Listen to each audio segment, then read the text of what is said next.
En uso de la palabra el diputado Luis Di Giacomo. Bueno, muchas gracias, señora presidenta. Me voy a permitir una digresión antes de hablar en representación de nuestro interbloque Provincias Unidas, y es que lo virtuoso de la democracia es que permite que quienes, sin duda, si tuviesen el poder no nos permitirían hablar, pueden decir lo que quieran. Y creo yo que incluso en esas manifestaciones, hablando de estar en contra de la violencia desde un discurso absolutamente violento, y por otra parte estigmatizando a todo el resto, tildándonos con calificativos, pero siendo esta la casa del debate político, hace un monólogo, hace una actuación y se retira. Realmente lamentable.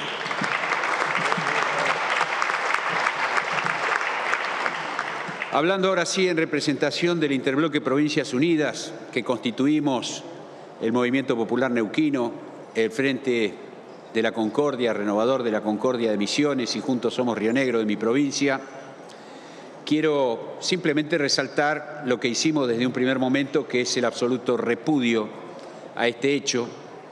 No vamos a entrar en consideraciones acerca de las consideraciones que se vienen haciendo en estos días por parte de diversas fuerzas políticas y opinadores, porque sería entrar dentro de la grieta y no nos parece que esto esté llamado para esto. Nos congratulamos de que se haya podido llegar a una instancia en la cual acordamos todos y firmamos, por lo menos la mayoría, respecto de un posicionamiento de este Parlamento con respecto a este tremendo acto de violencia. Y voy a hacer simplemente algunas consideraciones alrededor de dos temas.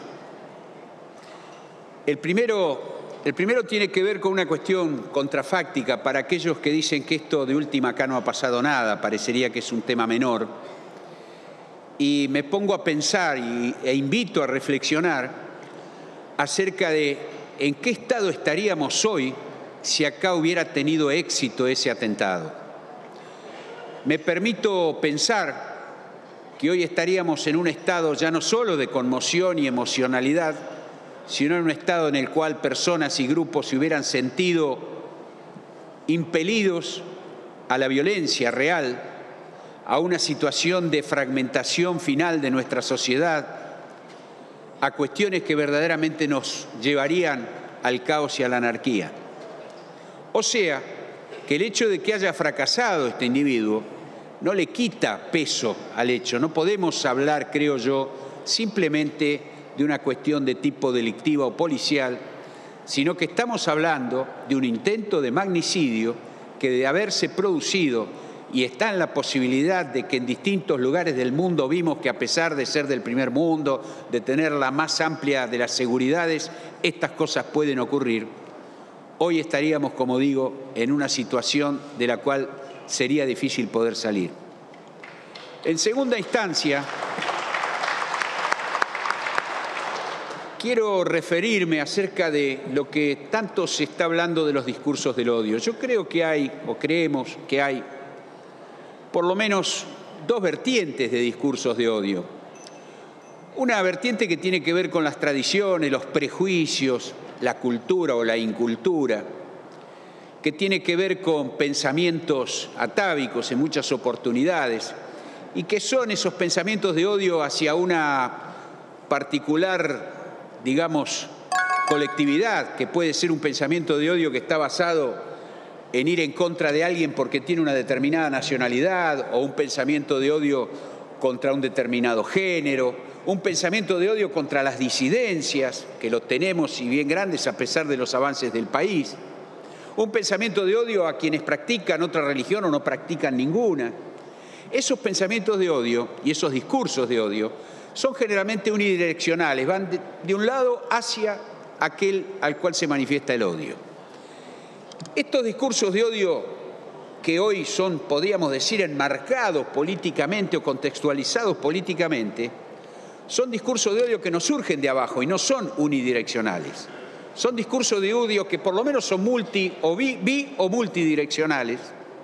Y son discursos de odio que surgen en distintos sectores del poder, por supuesto, empresarial, del poder político, del poder que se expresa después mediáticamente, pero no quiero generalizar en la prensa, quiero hablar de determinadas líneas editoriales que tienen que ver con esos discursos, de quienes poseen de un lado y del otro de la grieta, porque esto tenemos que hablarlo,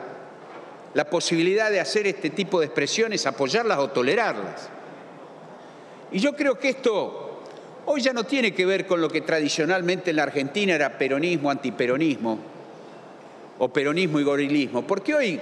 hay peronistas, y esta Cámara lo expresa bien claramente, hoy hay peronistas que están de un lado de la grieta, del otro lado de la grieta, y otros que están en el medio.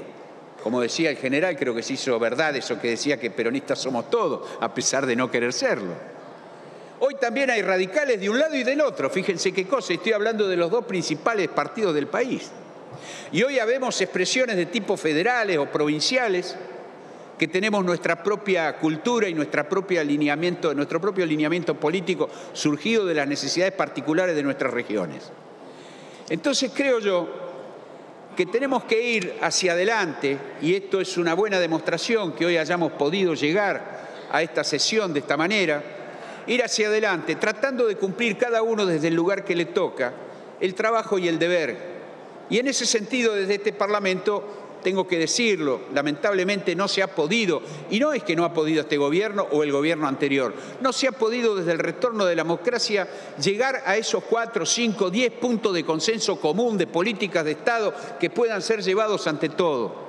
y entre todos. Y es por eso que inclusive hoy no hemos podido sesionar en este año prácticamente, a pesar de que hay leyes que las requiere la ciudadanía, que las requieren los distintos sectores, y a pesar de que hay otras leyes que las requiere el gobierno,